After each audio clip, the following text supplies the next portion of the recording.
K V Baiju Kasaragod നിന്ന് ചേരുന്നു.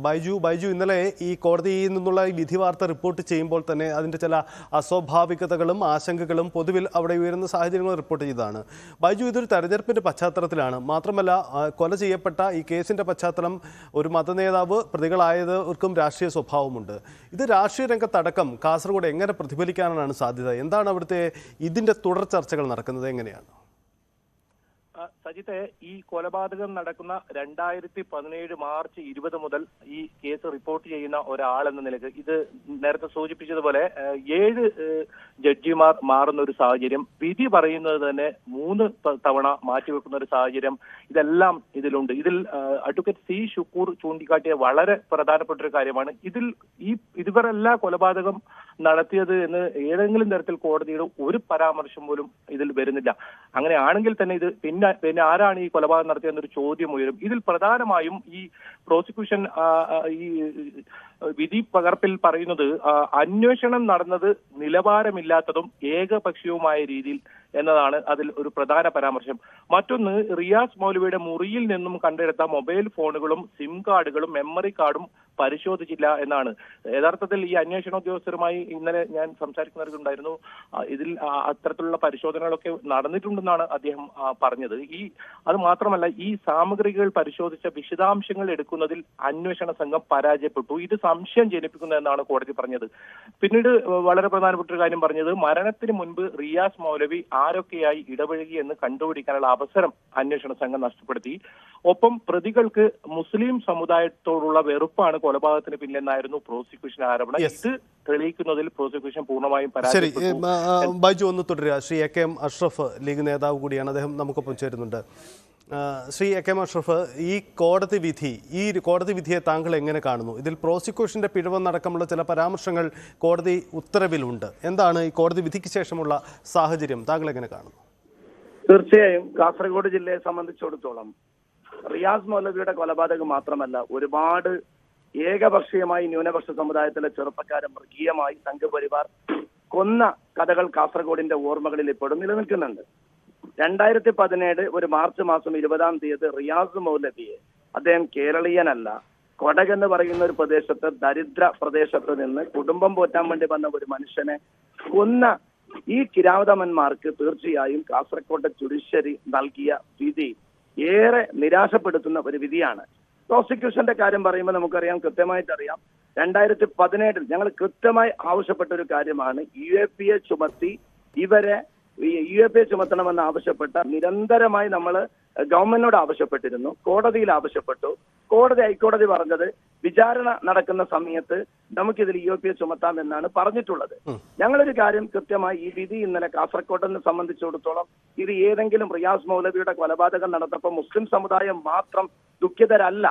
ഈ കേസിന്റെ തുടക്കം മുതൽ കാസർഗോട്ടെ എല്ലാ മതസ്ഥരും ഒരു ആരാധനാലയത്തിനകത്ത് ശാന്തമായി കിടന്നുറങ്ങുന്ന ഒരു മനുഷ്യനെ കൊന്നതിനെ എല്ലാവരും അപലപിച്ച ഒരു സംഭവമാണ്. അന്ന് അവരുടെ സംഘപരിവാരക്കാരുടെ ഏറ്റവും വലിയ ഉദ്ദേശം കാസർഗോഡ് ഒരു കലാപഭൂമിയാക്കി മാറ്റുക എന്നുള്ളതായിരുന്നു. ഏറ്റവും മനോഹരമായി ഒരു പള്ളിയിലെ ഉസ്താദിനെ കൊന്നിട്ട് പോലും ഒരു ജില്ലയെ ശാന്തതയിലേക്കും സമാധാനത്തിലേക്കും കലാപരഹിത ജില്ലയാക്കിയൊക്കെ മാറ്റത് കാസർഗോഡിന്റെ മറ്റൊരു ചരിത്രമാണ്. ഈ വിധി വന്ന പശ്ചാത്തലത്തിൽ തീർച്ചയായും മേൽക്കോടതിയിലേക്ക് പോകും. ഒരാളെയും വെറുതെ വിടില്ല. ഞങ്ങൾക്ക് മേൽക്കോടതിയോട് വിശ്വാസമുണ്ട്. എത്രമാത്രമെന്ന് ചോദിച്ചാൽ, 1-ാം പ്രതിയുടെ വസ്ത്രത്തിൽ റിയാസ് മൗലവിയുടെ രക്തക്കറ DNA പരിശോധനയിൽ സ്ഥിരീകരിച്ചിട്ട് പോലും ഇത്ര എല്ലാ വിധികളും അനുകൂലമായി ഒരു സാക്ഷി പോലും കൂറുമാറാത്തൊരു കേസിൽ ഇത്രയും ഒരു നിസ്സാര മനോഭാവത്തോടു കൂടി ഈ വിധി വന്നതിൽ വല്ലാത്ത സങ്കടം. ഇതിൽ പ്രോസിക്യൂഷനും അന്വേഷണ സംവിധാനങ്ങൾക്കും പിഴവ് പറ്റിയിട്ടുണ്ടോ, അങ്ങനെ കരുതുന്നുണ്ടോ? തീർച്ചയായും പ്രോസിക്യൂഷന് UAPA ചുമത്താമായിരുന്നു. അത് മാത്രമല്ല, ഇപ്പൊ തന്നെ ഞങ്ങളൊരു കാര്യം, ഗവൺമെന്റ് അപ്പീലിന് പോകണം. നിർബന്ധമായും ഗവൺമെന്റ് അപ്പീലിന് പോകുന്ന തീർച്ചയായും തുടക്കം മുതൽ ആവശ്യപ്പെട്ട ഒരു കാര്യമാണ്. UAPA ചുമത്തിയിരുന്നുവെങ്കിൽ ഈ കേസിൽ എന്തായാലും വിധി വരുമായിരുന്നു. നിങ്ങൾക്കറിയാമല്ലോ, ഓരോ ഇന്ത്യയുടെ അവസ്ഥ എന്ന് പറയുന്നത്, പല ജഡ്ജിമാരും പല രീതിയിൽ വിധി പറയും. കുറെ കഴിയുമ്പോൾ അത് മറ്റൊരു ദിശയിലേക്ക്, അവർക്ക് ഏതെങ്കിലും രീതിയിലേക്ക് പോകുന്നതൊക്കെ നമ്മൾ വായിക്കുമ്പോൾ നമ്മളത് അത്ഭുതപ്പെടാറുണ്ട്.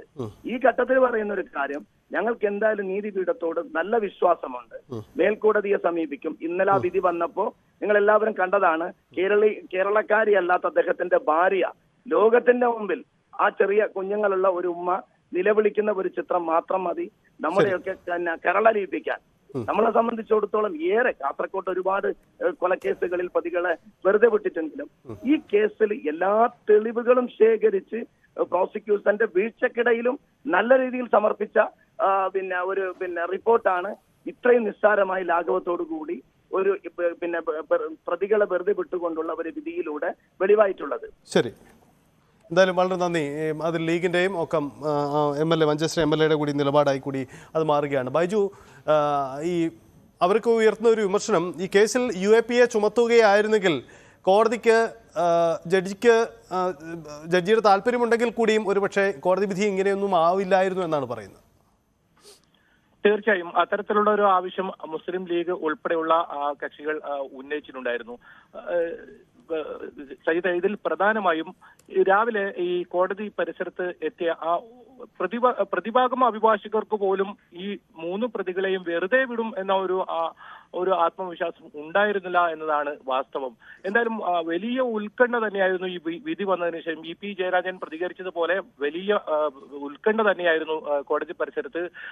ഒറ്റ വാക്കിൽ പ്രതികളെ വെറുതെ വിടുന്നു എന്ന് മാത്രം ആണ് ആ ആദ്യ വിധി പ്രസ്താവന ഉണ്ടായത്. വളരെ വൈകിയാണ് ഇതിന്റെ പൂർണ്ണ രൂപം പിന്നീട് വരുന്നതും. എന്തായാലും ആ സമയത്ത് മറ്റ് അഭിഭാഷകർ പോലും വലിയ തോതിൽ ഉത്കണ്ഠ രേഖപ്പെടുത്തുന്ന രീതിയിൽ തന്നെയായിരുന്നു നമുക്ക് ആ കാഴ്ചകൾ അവിടെ നിന്ന് കാണാൻ കഴിയത്. പിന്നീട് വന്ന പ്രതികരണമെല്ലാം ഇതിൽ നിരാശ ഉയരുന്നുണ്ടായിരുന്നു. അത് മാത്രമല്ല, സമൂഹ മാധ്യമങ്ങളിൽ ഉൾപ്പെടെ വലിയ വിമർശനമാണ് ഇതിനെതിരെ ഉയർന്നു വന്നത്. അതുകൊണ്ട് തന്നെ കേരള പോലീസ് ഒരു പ്രസ്താവന തന്നെ ഇറക്കിയുണ്ടായി.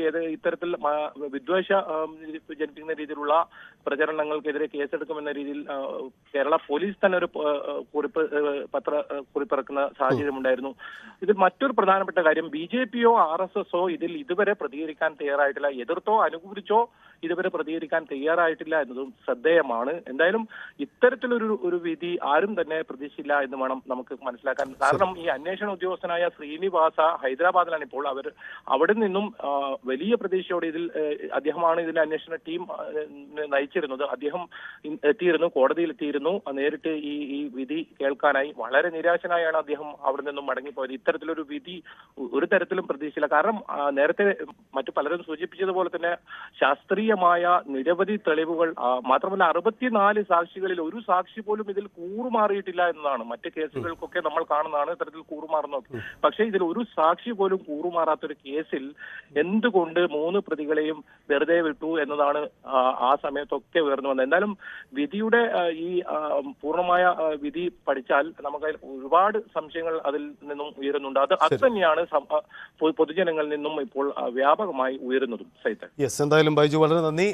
വളരെ ആശങ്കയാണ് ഈ റിയാസ് മൗലവി കേസുമായി ബന്ധപ്പെട്ട് ഉണ്ടാവുന്ന കോടതി വിധിയിൽ ഉണ്ടാവുന്നത്. എന്തായാലും അപ്പീൽ പോവാൻ പ്രോസിക്യൂഷന്റെ ഭാഗത്ത് നിന്ന് തീരുമാനമുണ്ടാവുന്നു. രാഷ്ട്രീയ രംഗത്തും വലിയ ചലനങ്ങളാണ്. രാഷ്ട്രീയ കേന്ദ്രങ്ങൾ ഇപ്പം ഇടതുമുന്നണി കൺവീനർ അടക്കം ഈ വിഷയത്തിൽ വലിയ ആശങ്ക രേഖപ്പെടുത്തുന്നു. പിഴവ് പറ്റിയിട്ടുണ്ട് ജഡ്ജ്മെന്റിൽ എന്ന ഒരു ആരോപണമാണ് ഉന്നയിക്കുന്നത്. എന്തായാലും ഇതിന്റെ തുടർ വാർത്തകളൊക്കെ വരുന്ന മണിക്കൂറുകളിൽ നമുക്ക് പ്രതീക്ഷിക്കാം.